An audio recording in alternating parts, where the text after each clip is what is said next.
بے سہاروں کو اپنا بنا لیجئے، سایہ عافیت میں بسا لیجئے۔ اور اسی وجہ سے امام صاحب رحمۃ اللہ علیہ کو بعد میں مار پڑی، جیل خانے میں زبردستی زہر پیش کیا گیا، فرمایا میں نہیں پیوں گا، پلا دو۔ منہ کھول کر منصور کے لوگوں نے پلایا اور کوڑے مارے، امام کے بدن میں زہر اثر کر گیا، فرمایا مر جاؤں گا مگر میں یہ نہیں فتویٰ دوں گا کہ جو امت کے پوچھے بغیر زبردستی بیٹھ گئے ان کی بیعت ہے اور یہ خلیفے۔ اور امام مالک رحمۃ اللہ نے یہی بات کہی، لوگوں نے ان سے پوچھا کہ یہ بیعت جو لیتے ہیں، ان مولویوں سے پوچھا نا، شیخ الحدیثوں سے، انہوں نے کہا لوگ تو پھر جاتے ہیں، بیعت کرتے ہیں بعد میں پھر جاتے ہیں اور لوگوں کا ساتھ دے دیتے ہیں، نیک لوگوں کا، تمہارا تختہ اٹھنے کی۔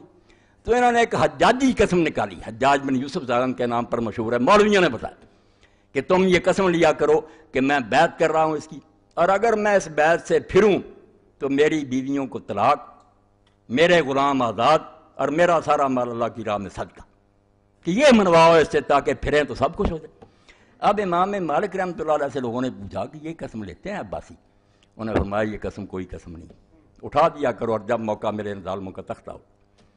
ان کی بیعت کوئی بیعت نہیں، اور نہ یہ قسمیں کوئی قسمیں، یہ زبردستی ہے۔ اسی لیے امام صاحب کو جو مار پڑی نا کہ فتویٰ دو کہ زبردستی کی طلاق، وہ طلاق کا مسئلہ نہیں تھا، حکومت کا مسئلہ تھا کہ اگر یہ بات ہوئی کہ طلاق المکرہ ایسا زبردستی سے اس طرح منوائی ہوئی طلاق نہیں ہوتی تو لوگ تو پھر جائیں گے، پھر جاتے تھے اور تختہ اٹھتے تھے۔ تو امام صاحب نے کہا یہ کوئی طلاق نہیں، پھر جائے گا۔ اس پر انہیں بھی بیچاروں کو مار پڑی، ان کے بازو نکل گئے۔ اس لیے سید ابو الحسن ندوی فرماتے ہیں مالک اور ابو حنیفہ سے بڑا امام اس امت میں کون ہے؟ جب انہوں نے فتویٰ دیا کہ مسلمان حکمران جو ان کے خلاف بغاوت کرو، سب لوگوں کے فتوے جھوٹے، فتوے ان کے سچے ہیں جو امام تھے پہلی صدی کے، جنہیں جو صحابہ اور تابعین سے ملے تھے، بالکل ٹھیک۔ تو کہتے ہیں قاضی ابوبکر جساد کہ یہ جاہل اہل حدیث جو پیدا ہوئے، جن کی وجہ سے امت میں نیکی کا حکم دینا اور برائی کا حکم، برائی سے روکنا ختم مٹایا انہوں نے کہ ظالموں کو کچھ نہ کہو، بیٹھے رہو۔ امام احمد بھی کہتے تھے یہ عباسی ظالم جو ان کا ساتھ دو۔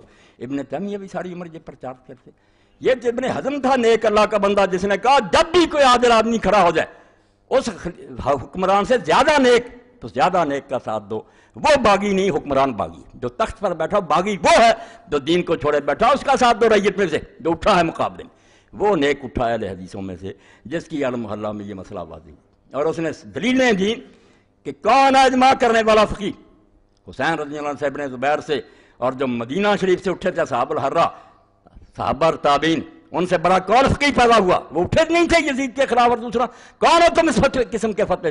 وہ نیک تھا، اسپین میں پیدا ہوا، حالانکہ بنو امیہ میں سے تھا ظاہری، مگر اس نے کہا سب جھوٹ بولتے کہ ان ظالموں کو یہ پکڑا دو کہ تم حکمران ہو۔